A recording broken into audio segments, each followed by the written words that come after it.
সুপ্রিয় দর্শক, এই মুহূর্তের সবথেকে বড় খবর। দর্শক, আপনারা সকলেই জানেন লোকসভা নির্বাচন শেষ হতেই বাংলায় 4টি গুরুত্বপূর্ণ কেন্দ্রে বিধানসভা নির্বাচনের ঘোষণা করেছিল নির্বাচন কমিশন। ইতিমধ্যেই সেই নির্বাচন শেষ হয়ে গিয়েছে বা ভোট শেষ হয়ে গিয়েছে। তবে এই যে 4টি কেন্দ্রে উপনির্বাচন, সেখানে কে জিতবে কে হারবে এই নিয়ে নানান প্রশ্ন কিন্তু রাজনৈতিক মহলে ইতিমধ্যেই উঠতে শুরু করেছে। তার মধ্যেই গুরুত্বপূর্ণ একটি সমীক্ষা আমাদের হাতে এসে পৌঁছেছে, সেটাতে আপনাদেরকে জানাবো যে কে জিততে চলেছে এবং লোকসভা ভোটের ফলাফল ভিত্তিক এই 4টি বিধানসভা কেন্দ্রে কোন দল এগিয়ে ছিল বা কোন দল জিততে পারে।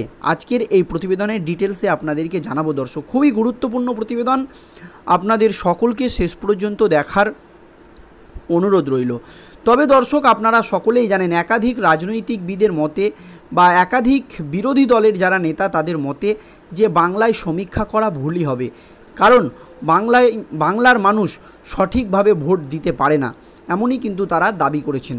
তবুও দর্শক, আমাদের হাতে যে সমীক্ষা উঠে এসেছে যে এই নির্বাচনের পর কে জিততে চলেছে আপনাদেরকে একেবারে ডিটেলসে জানাবো। দর্শক, এই সমীক্ষা তো চলুন দেরি না করে শুরু করা যাক। 10ই জুলাই রাজ্যের 4 কেন্দ্রে উপনির্বাচন ইতিমধ্যেই সুসম্পন্ন হয়েছে। সেটা হচ্ছে রানাঘাট দক্ষিণ, বাগদা, রায়গঞ্জ এবং মানিকতলা, এই 4টি কেন্দ্রে। দর্শক, 21-এর বিধানসভা ভোটে এই 4টি কেন্দ্রের মধ্যে 3টি কেন্দ্রই কিন্তু জিতেছিল বিজেপি। 21-এর বিধানসভার নিরিখে এই 4টি কেন্দ্রের মধ্যে 3টি কেন্দ্রেই বা 3টি বিধানসভা কেন্দ্রে বিপুল ভোটে জিতেছিল দর্শক বিজেপি। কেবলমাত্র মানিকতলায় ঘাসফুল ফোটে, মানে কেবলমাত্র মানিকতলাতেই শুধু তৃণমূল কংগ্রেস জেতে।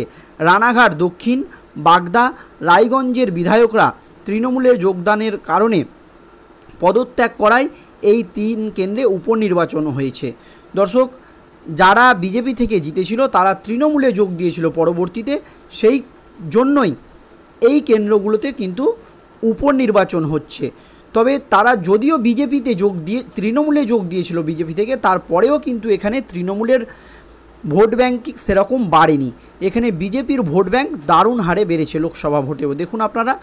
অন্যদিকে সাধন পাণ্ডের মৃত্যুর জেরে মানিকতলা আসনটি ফাঁকা হয়ে গিয়েছিল, কিন্তু আদালতে মামলার কারণে এই কেন্দ্রে উপনির্বাচন নিয়ে জটিলতা সৃষ্টি হয়। সম্প্রতি আদালত উপনির্বাচনের নির্দেশ দিলে বিজ্ঞপ্তি জারি করে নির্বাচন কমিশন এবং 4টি কেন্দ্র দখল করতে মরিয়া হয় রাজ্যের শাসক দল তৃণমূল কংগ্রেস। অন্যদিকে 4 কেন্দ্রে পর্দ ফোটাতে গুরুত্বপূর্ণ দায়িত্ব নিয়েছিলেন শুভেন্দু অধিকারী, যাতে এই 4টি কেন্দ্র বিজেপি ধরে রাখতে পারে। তার জন্য শুভেন্দু অধিকারী কিন্তু একেবারে আদা জল খেয়ে নেমেছিল। দর্শক, এই আবহে 2024-এর ভোটের বিধানসভা ওয়ারি ফলাফলের নিরিখে 3টি আসনেই বিপুল মার্জিনে এগিয়েছিল বিজেপি। আসনগুলি হলো রানাঘাট দক্ষিণ, বাগদা, রায়গঞ্জ। এই 3টি আসনে বিপুল ভোটে কিন্তু লোকসভা নির্বাচনের নিরিখে এগিয়েছিল। আর কেবলমাত্র মানিকতলায় সামান্য ভোটে এগিয়ে রয়েছে তৃণমূল কংগ্রেস। দেখুন, রায়গঞ্জ 21-এর নির্বাচনে রায়গঞ্জ কেন্দ্র থেকে জয় পান বিজেপি প্রার্থী কৃষ্ণ কল্যাণী। পরে তিনি তৃণমূল কংগ্রেসে যোগ দেন এবং 24-এর লোকসভার নিরিখে রায়গঞ্জ বিধানসভায় বিজেপির প্রাপ্ত ভোট 93,402। তৃণমূলের ঝুলিতে গিয়েছে 46,663টি ভোট, আর বাম কংগ্রেস জোটের দখলে গিয়েছে মাত্র 14,477টি ভোট। অর্থাৎ এই কেন্দ্রে বিজেপি লিড দিয়েছে প্রায় 46,000-এরও বেশি ভোটে। আপনারা জানেন বাংলায় কিন্তু বিজেপির যে ফলাফল সেটা কিন্তু খুব একটা ভালো হয়নি, তারপরেও এই রায়গঞ্জ কেন্দ্র থেকে এই লোকসভায় প্রায় 46,000-এরও বেশি ভোটে লিড দিয়েছে বিজেপি। মানে এই লোকসভা যে নির্বাচন তার নিরিখে এই বিধানসভা কেন্দ্র থেকে 46,000-এরও বেশি ভোটে লিড দিয়েছে। দেখুন, তাহলে কিন্তু এখানে খুব সহজেই কিন্তু এই রায়গঞ্জ কেন্দ্রটা বিজেপি জিততে চলেছে, এখান থেকে কিন্তু বোঝা যাচ্ছে। তাছাড়া রানাঘাট দক্ষিণ 21-এর নির্বাচনে রানাঘাট কেন্দ্র থেকে জয় পান বিজেপি প্রার্থী মুকুটমণি অধিকারী। পরে তিনিও তৃণমূল কংগ্রেসে যোগ দেন। তবে 24-এর লোকসভা ভোটের নিরিখে রানাঘাট বিধানসভায় বিজেপির প্রাপ্ত ভোট 1,23,568টি। তৃণমূলের ঝুলিতে গিয়েছে মাত্র 86,632টি ভোট। আর বাম কংগ্রেস জোটের দখলে গিয়েছে 21,219টি ভোট। অর্থাৎ এই কেন্দ্রে বিজেপির লিড প্রায় 36,000-এরও বেশি ভোটে।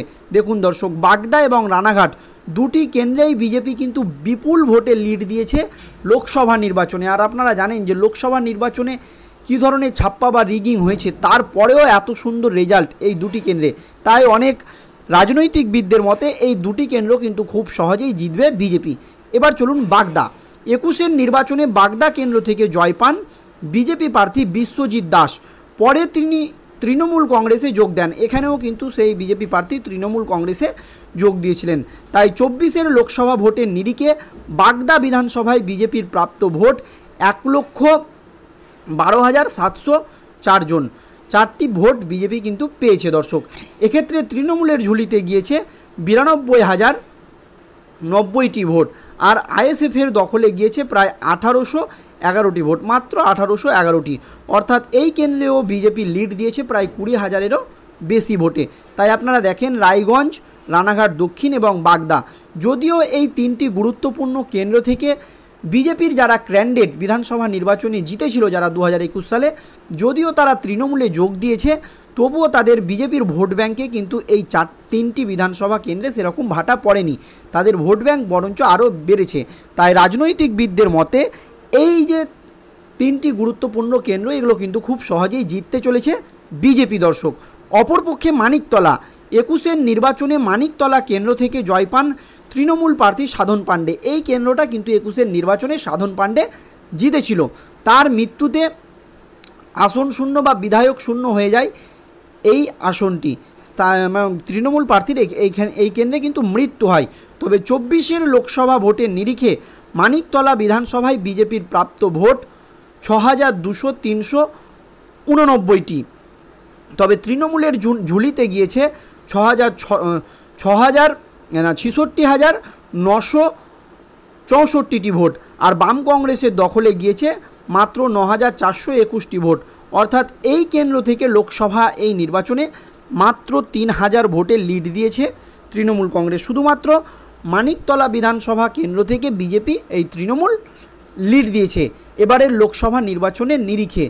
তবে বিধানসভায় বিজেপি যদি এই কেন্দ্রে ভালোভাবে প্রচার করতে পারে বা সঠিকভাবে মানুষকে বোঝাতে পারে, তাহলে কিন্তু এর যে ভোটের যে হেরফের 3,000 ভোট কিন্তু কিছুই নয়। তাই 4টি কেন্দ্রতেই কিন্তু বিজেপির জেতার একটা সম্ভাবনা রয়েছে দর্শক, যদি সঠিকভাবে নির্বাচন হয় এবং মানুষ ভোট দিতে পায়। তো দর্শক, এই সমীক্ষা নিয়ে আপনাদের কি মতামত? মানুষ সঠিকভাবে ভোট দিতে পেরেছে কি না পেরেছে? নির্বাচন কমিশনের ভূমিকা আপনাদের কেমন লেগেছে? কমেন্ট বক্সে কমেন্ট করে জানাবেন। ধন্যবাদ।